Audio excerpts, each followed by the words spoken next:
ಅಲ್ಲಿ ಆ ಘೋರ ನರಕದಲ್ಲಿನೇನು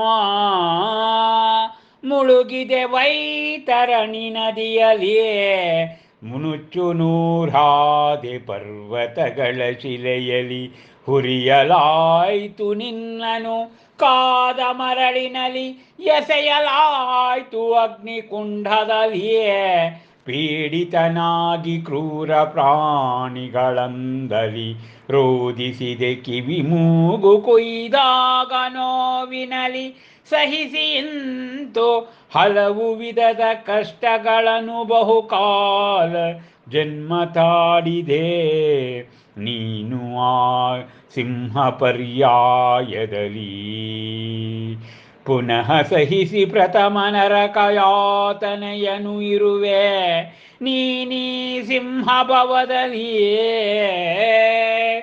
ಅದರೀಗ ನೀನು ಮರೆತು ಆ ಭೀಕರ ಯಾತನೆಯಲ್ಲಿ ತೊಡಗಿರುವೆ ಹಿಂಸಾತಿರೇಕದಲ್ಲಿ ಕ್ರೂರ ಪರಿಣಮಿಯಾಗಿ ಅಂತೆಯೇ ತ್ಯಜಿಸು ನೀನೀ ಹಿಂಸೆಯನು ಅರಿತು ಸಂಸಾರ ಸ್ವರೂಪವನು ಇರದೆಯ ಅಹಿಂಸೆಯ ಸಂಬಂಧವು ಬುದ್ಧಿಯೊಡನೆ ಇಹದದುವೇ ಹೃದಯದೊಡನೆ ವ್ಯಕ್ತವಾದರೆ ಜೀವನವು ಅಹಿಂಸೆಯ ಮೂಲಕದಿ ವಿಕಸಿತಗೊಳ್ಳುವುದು ಹೊಸ ಹೂವಿನಂತೆ ಅಂತೆ ನೀನು ಅರಿಯಬೇಕಿ ಹೋದ ಅಹಿಂಸೆಯ ಮಹತ್ವವನ್ನು ಮಾಡಬೇಕಿಹುದು ಗತಿಶೀಲವನ್ನಾಗಿ ಈ ನಿನ್ನ ಜೀವನವು ತ್ಯಜಿಸಿದ್ದೆ ನೀನು ಹಿಂಸೆಯನು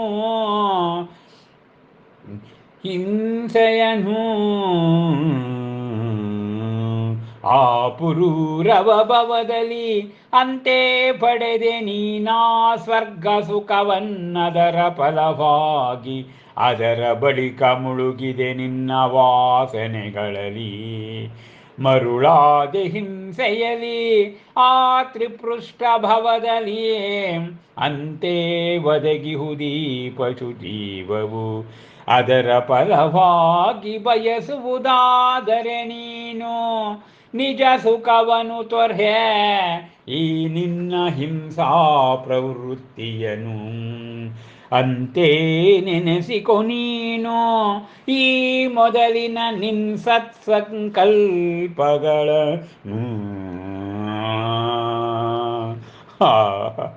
ಡಾಕ್ಟರ್ ಲತಾ ರಾಜಶೇಖರ್ ಅವರು ಶ್ರೀ ದೀಕ್ಷಾ ಕಲ್ಯಾಣ ಸಂಪುಟದ ಸೋಪಾನ 9ರಲ್ಲಿ ಹೀಗೆ ಕಾವ್ಯವನ್ನು ಬರೆದಿದ್ದಾರೆ.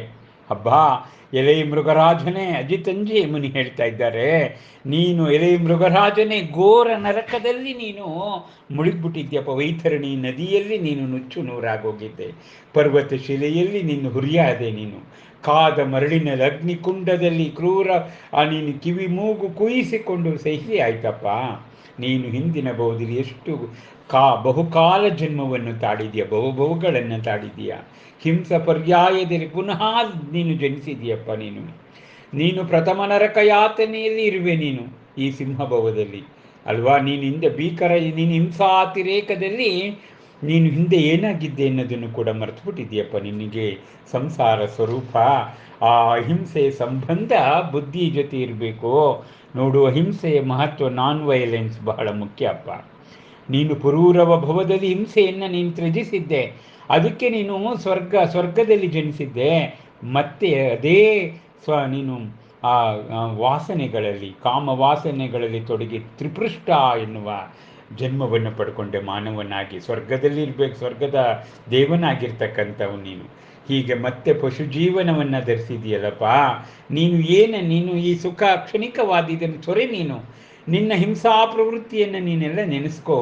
ನಿನ್ನ ಮೊದಲಿನ ಸಂಕಲ್ಪಗಳನ್ನು ನೀನು ಯೋಚನೆ ಮಾಡು ಎಂಬುದಾಗಿ ಅಜಿತಂಜೆ ಮುನಿ ಉಪದೇಶವನ್ನು ಮಾಡ್ತಾ ಇದ್ದಾರಂತೆ ಸಿಂಹಕ್ಕೆ, ಮಹಾವೀರರ ಹಿಂದಿನ ಭವಕ್ಕೆ. ಅಬ್ಬಬ್ಬಬ್ಬಬ್ಬಬ್ಬಬ್ಬ.